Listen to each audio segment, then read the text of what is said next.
Los tres jóvenes en aquel cuerpo se habían quedado completamente de piedra al ver lo que los esperaba fuera del hospital, todos a excepción de la segunda voz, quien había pedido el control del cuerpo al impostor.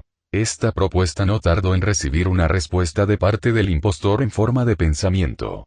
No sé, cuando lo hice a Gary no le respondía el cuerpo por el golpe, fue casi en automático tomar el control. Fue entonces que la segunda voz respondió con energía.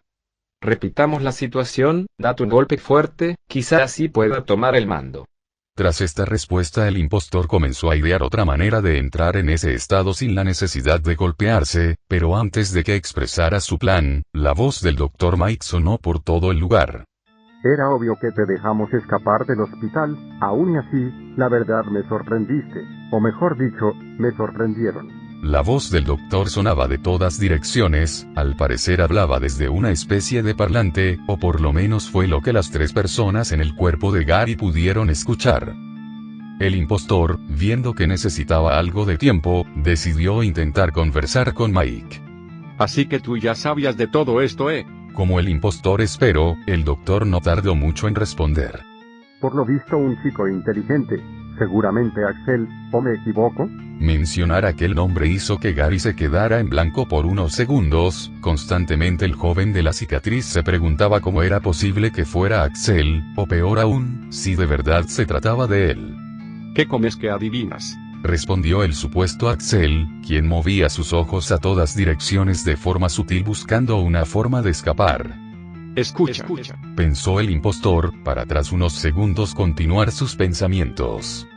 No hace falta golpearse para que tomes control del cuerpo, podemos intentar lo que hicimos ayer. Yo confundo el cerebro y vos movés los músculos. Fue como si un clic hubiera invadido a la segunda voz, la cual no tardó en responder de forma afirmativa. Tras unos cuantos segundos, los soldados que allí se encontraban pudieron ver cómo los músculos del joven frente a ellos se flexionaban y relajaban de forma constante, cada vez más rápido. Esto último le causaba mucho dolor al impostor que ahora controlaba el cuerpo, pero aún y así se concentró en hacer su parte mientras le daba las instrucciones a la voz restante en forma de pensamiento. Escúchame, apenas veas que nuestra visión se pierde tienes que intentar mover el cuerpo, después de eso no sé qué más decirte. La segunda voz se quedó en silencio, completamente concentrado en su tarea, fue tras unos segundos así que la voz del doctor se volvió a escuchar por todo el lugar. Están tramando algo, prepárense, y recuerden, lo quiero vivo. Tras estas palabras todos los soldados allí presentes levantaron sus armas, estas últimas dejaron escapar un sonido energético de carga, listas para dispararse en cualquier momento. Aunque los soldados allí estaban preparados para cualquier cosa, nunca pensaron que tendrían que actuar en contra de la criatura que frente a ellos se paraba. Los músculos de aquel cuerpo compartido se flexionaban y relajaban ahora a tanta velocidad que casi parecía el latido de un corazón. A diferencia de la mirada del impostor, la cual parecía cada vez más y más cansada. Los soldados estaban con el dedo en el gatillo, listos para disparar, pero la precaución los hacía mantener expectantes, quién sabía lo que haría aquella cosa frente a ellos, preferían prevenir, y ese fue su error. De un momento a otro todo se detuvo, el joven frente a ellos había cerrado los ojos a la par que su cuerpo paraba de latir. Los uniformados intercambiaron miradas de confusión entre ellos, como si esperaran a ver quién iba a ser el valiente que se acercaría a comprobar. Pasaron segundos de silencio que para ellos fueron horas antes de que un sonido rompiera aquel silencio sepulcral que se había formado. Aquel sonido era como si carne estuviera arriba de una sartén muy caliente, la diferencia era que este era mucho más fuerte. Fue tras unos instantes de confusión que se dieron cuenta de que aquel sonido salía del ser frente a ellos, aunque esto último no era lo único que se originaba del cuerpo, ya que de las heridas de aquel ser salía humo, el cual ascendía hacia los cielos siendo dispersado por el viento a los pocos segundos de su recorrido. Los ojos del joven permanecían cerrados, aunque a diferencia de antes, que estaban en paz, ahora se encontraban cerrados con fuerza, como si el ser que ahora controlaba el cuerpo estuviera sintiendo mucho dolor e ira. Los soldados nuevamente se pusieron firmes al notar que las heridas de aquel ser se estaban cerrando cada vez más rápido, pero antes de que dispararan, el ser abrió sus ojos, mostrando que estos mismos eran de un profundo y oscuro marrón, el cual tenía un extraño e intimidante brillo rojo. Los soldados que se encontraban a milímetros de accionar sus gatillos al mismo tiempo se quedaron de piedra ante la presencia de aquel ser, el cual ahora los miraba con rabia. La diferencia con el anterior impostor se daba a denotar tan solo con aquella aplastante presencia. Delante de ellos ya no había una criatura o ser, sino que se trataba de una bestia, un monstruo sediento de caos y sangre. La postura semi-encorvada que éste tenía no ayudaba a que los soldados pensaran lo contrario, aunque este último hizo un movimiento que los dejó totalmente confundidos. El que antes parecía una bestia se paró recto mientras cambiaba su mirada de ellos al cielo, descuidando por completo su guardia. Extendió ligeramente sus brazos a cada lado de su cuerpo y dejó escapar un rápido suspiro antes de tomar la palabra. Por fin, vuelvo a sentirme vivo. Ahora de la boca de aquel cuerpo salía el tono de la segunda voz, este último sonaba tranquilo y algo feliz. Los soldados ante esto volvieron a intercambiar miradas entre ellos, pero nuevamente la voz del segundo impostor volvió a resonar en el lugar. ¡Qué hermoso día la puta madre! Tras decir aquello una ligera, pero constante risa salió de su boca a la vez que bajaba la vista para volver a mirar a los soldados antes de continuar hablando. ¿No le parece? Tras hacer esta pregunta se formó una maliciosa sonrisa en su cara mientras que giraba la cabeza para mirar todos los soldados que lo rodeaban, como si esperara que le respondieran. Pero al ver que nadie quería seguirle el juego su expresión cambió de forma repentina a una de decepción. Bueno, quise ser amigable. Tras que el segundo impostor dijera aquello, el soldado de más alto rango gritó para que disparen, pero apenas lo hizo, el monstruo salió disparado de un salto recto hasta impactar el tanque que en el centro de la formación se encontraba, provocando que el mismo chocara contra un árbol que allí había, tirando el mismo por el choque. Los soldados voltearon en dirección de la bestia con sus armas ya preparadas, notando cómo él mismo se había destrozado por completo la mano y parte del antebrazo por el golpe. Aunque mucho no les duró el gusto, ya que la herida comenzó a regenerarse a gran velocidad, aunque dicha extremidad salió volando tras el primer disparo de uno de los soldados. Aquel disparo dejó un silencio sepulcral en aquel lugar, aunque el mismo no duró mucho, porque el segundo impostor volvió a impulsarse con sus piernas, esta vez en dirección del soldado que había detonado su arma lanzando un golpe con su mano restante al acortar lo suficiente la distancia, conectándolo de lleno en el pecho, haciendo que el uniformado chocara contra varios de sus compañeros tirando a los mismos al suelo junto con el golpeado. Disparen. Gritó el soldado de mayor rango, y entonces todo se puso en cámara lenta para el segundo impostor. Le dispararían de varias direcciones, podría saltar para evitarlo, pero quedaría expuesto en el aire, y agacharse tampoco parece una buena opción. Sin más ideas el segundo impostor cubrió como pudo su torso y cabeza con sus brazos, dejando que los disparos lo impactaran de lleno. Una nube de humo se había formado en el lugar del impacto, los soldados entonces se movieron formando un círculo alrededor de aquella humareda, esperando cualquier señal de vida. Mientras esperaban, un pequeño grupo ayudaba a levantarse al soldado antes golpeado, el cual solo sentía un gran dolor en la zona del golpe. Dicho ataque hubiera sido mortal de no ser por sus trajes especiales, los cuales dispersan gran parte del impacto por el material del que están hechos. Esa mierda dolió. La voz del segundo impostor se había escuchado desde la humareda. Esta última comenzaba a dispersarse, mostrando a una persona, la cual estaba casi intacta, ya que sus heridas se estaban regenerando a gran velocidad, incluso el brazo perdido había vuelto a crecer como si nada. Más de un soldado allí presente abrió los ojos como platos al notar aquello. En sus cabezas no cabía el cómo aquel ser ahora estaba casi como nuevo luego de una oleada de disparos. Sí, no habían apuntado a la cabeza o lugares vitales, pero aún y así, estaba recibiendo disparos de armas de energía de alto calibre, hasta una ballena resentiría un solo disparo de aquellas armas. Fue entonces que el alto mando volvió a dar una orden. Pero antes de que terminara de hablar fue interrumpido por el segundo impostor, el cual comenzó a correr, adentrándose entre los soldados, los cuales tardaron en reaccionar, y cuando lo hicieron vieron como uno de los suyos se levantaba por el aire por una patada ascendente de parte del segundo impostor, el cual sin detenerse se acercó al siguiente uniformado preparando su puño izquierdo, el cual fue esquivado por el soldado. Este último desenfundó el mango de un cuchillo, del cual sale una hoja de energía, preparándose para apuñalar al impostor en el torso.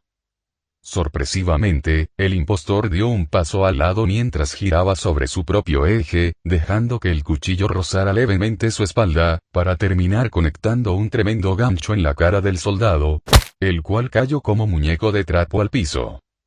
Justo cuando el impostor se disponía a buscar su siguiente presa, sintió una gran quemadura en su espalda, esto debido a que uno de los soldados le había disparado en el lugar antes mencionado con un arma de menor calibre. El impostor se dio media vuelta para empezar su avance hacia el que detonó el arma, aunque apenas llegó a dar el primer paso cuando otro disparo le acertó de lleno, para ser más precisos detrás de su rodilla izquierda, haciendo que terminara con la misma apoyada en el piso. Te lo dije. Si eran entrenados no íbamos a tener ni la más mínima oportunidad. Hay que salir de aquí, rápido, exclamó el llamado Axel con preocupación. A lo cual el segundo impostor respondió con molestia. Cierra la boca, estoy perfectamente. No había llegado a terminar la frase cuando la culata de un arma lo había golpeado en la nuca, desorientándolo un poco. Por instinto el segundo impostor se levantó del suelo, pero apenas lo hizo recibió otro disparo, esta vez en su hombro izquierdo, seguido de otro en su pecho y un tercero en su tobillo derecho, haciendo que tambaleara por unos segundos, casi volviendo a caer al piso. Sí, sus heridas sanaban a gran velocidad, pero aún y así sentía un gran dolor con cada golpe y disparo. El segundo impostor se desesperaba con cada segundo que allí permanecía, los ataques eran coordinados y medidos al milímetro. Tras unos segundos así el segundo impostor, cansado de aquella situación, solo comenzó a correr e intentar atacar a los soldados, aunque esto era en vano, ya que el resto de uniformados cubrían a sus compañeros, dando disparos o golpes en lugares claves para hacer que la bestia se ralentice o detenga por unos segundos, momentos que los uniformados aprovechaban para reposicionarse. Por otra parte, dentro de la mente de aquel cuerpo, Gary y el supuesto Axel discutían. ¿De verdad eres Axel? Preguntó Gary con sospecha. Dicha pregunta no tardaría en recibir una respuesta del supuesto Axel. Para tu fortuna, sí, es más, el que está ahora manejando el cuerpo es Mark. Ahora que Gary los escuchaba con más atención, o mejor dicho, ahora que se encontraba en su mente podía escuchar aquellas voces con más atención, notando que eran idénticas a las de sus amigos. Pero aún y así, se negaba a creerlo. Para él era imposible lo que le estaban diciendo. Quiero una prueba, exclamó el joven de la cicatriz con un tono medianamente firme. El supuesto Axel dio un suspiro largo y pesado, casi como si esta situación le pareciera estúpida. Pero al final terminó respondiendo. ¿Recuerdas cuando cumpliste 6 años? El joven de la cicatriz de manera instintiva asintió, y aunque su cuerpo, ni nada que allí hubiera indicaba que había hecho dicho movimiento, el supuesto Axel siguió hablando, casi como si supiera que dicha acción se había llevado a cabo. Cuando el pastel se cayó al suelo, te dijimos que había sido el viento, pero en realidad fue Mark que quería probarlo antes de tiempo y se le terminó cayendo. Gary se había quedado de piedra ante aquella confesión, más que nada porque de verdad era algo que solo Axel sabría, pero aún y así sospechaba, aunque tampoco tuvo mucho tiempo de pensar, ya que pudieron escuchar los pensamientos de Mark. Muy bonito y todo, pero necesito que me ayuden a salir de aquí. En esos cortos segundos en los que Gary y Axel habían charlado, Mark seguía luchando contra aquel pequeño ejército. Esta vez ya no estaba en tanta desventaja, ya que lograba conectar golpes y esquivar algunos disparos, aunque eso no quitaba que seguía recibiendo una paliza. Sus heridas, aunque se seguían curando, aunque poco a poco la velocidad bajaba, que era exactamente lo que los soldados buscaban. No sé, te tienen rodeado y no encuentro ninguna brecha, quizás puedas saltar por encima de ellos, respondió Axel con un tono pensativo. Estoy muy cansado, no sé si voy a poder saltar tan alto y lejos para huir. pensó Mark para ver si a Axel se le ocurría otra cosa. ¿No pueden cambiar otra vez y que tú lo empujes con tu aura rara? Exclamó Gary con algo de desesperación. No, el cambio por ahora es muy lento, y no creo que vuelvan a dejar que lo hagamos. Respondió Axel con algo de frustración, ya que no encontraba ninguna manera de salir de aquel lugar, aunque no era el único, porque Gary aún estaba algo desorientado por la situación y Mark estaba más concentrado en la pelea, por el que el rubio sintió que era su responsabilidad pensar un plan de escape. Mientras tanto, el que ahora controlaba el cuerpo, o sea Mark, peleaba contra los uniformados. Conectaba golpes directos, solo para recibir 2 disparos, la cuenta no le salía razonable, ya la desesperación lo estaba empezando a consumir, por lo que decidió dejar de atacar y pasar a la defensiva, moviéndose de manera constante, evitando algunos de los disparos, aunque esta estrategia solo lograba cansarlo más y más. Por un momento pensó en lanzarse hacia un soldado y usarlo como escudo, pero claro, le dispararían por la espalda. Aparte de que seguramente estos tipos estaban dispuestos a sacrificar a un compañero por lo que sea que estén intentando hacer. De repente la voz del soldado de mayor rango se escucha. Fuego. Justo cuando Mark se dio media vuelta para ver de dónde venía el ruido, solo pudo apreciar como una gran bola de color azul lo impactaba de lleno, creando una gran explosión. Fue entonces que Axel lo entendió, no lo habían rodeado y tomado distancia para capturarlos, sino que hacían tiempo para que el tanque llegara y les disparara aquella bola de energía. La explosión había generado una gran cantidad de destrozos, incluso había llegado a impactar a algunos de los uniformados, aunque claro, sus trajes especiales les habían salvado la vida. Todo lo contrario a Mark, que ahora se encontraba en un estado deplorable, parado en medio de la nube de humo que el proyectil había provocado, solo podía quedarse inmóvil mientras sus piernas temblaban. Había puesto sus brazos delante de él para cubrirse del impacto, aunque esto pareció no servir de mucho. Uno de sus brazos había desaparecido por completo, mientras que el otro era un pedazo de músculos a los que se les podían apreciar los huesos por algunas partes. Por otro lado, su torso por la parte de delante había quedado hecho pedazos, de nuevo, solo dejando ver músculo y sangre. Mark respiraba por la boca de manera temblorosa y pesada, esto gracias al dolor y cansancio que sentía. Sus heridas comenzaban a sanarse, aunque ahora esta curación era muy lenta y poco efectiva, ya que solo se estaba frenando el sangrado y reconstruyendo algunos músculos, pero la piel, y sobre todo, el brazo faltante se quedaron igual a como estaban luego del impacto. Cuando la nube de humo se dispersó, mostrando a los uniformados el estado del objetivo, vitorearon, porque habían ganado. Gary y Axel intentaban hablar con el pelinegro, aunque este apenas estaba consciente, y como si de una bolsa de papas se tratara, cayó secamente al suelo, quedando inconsciente.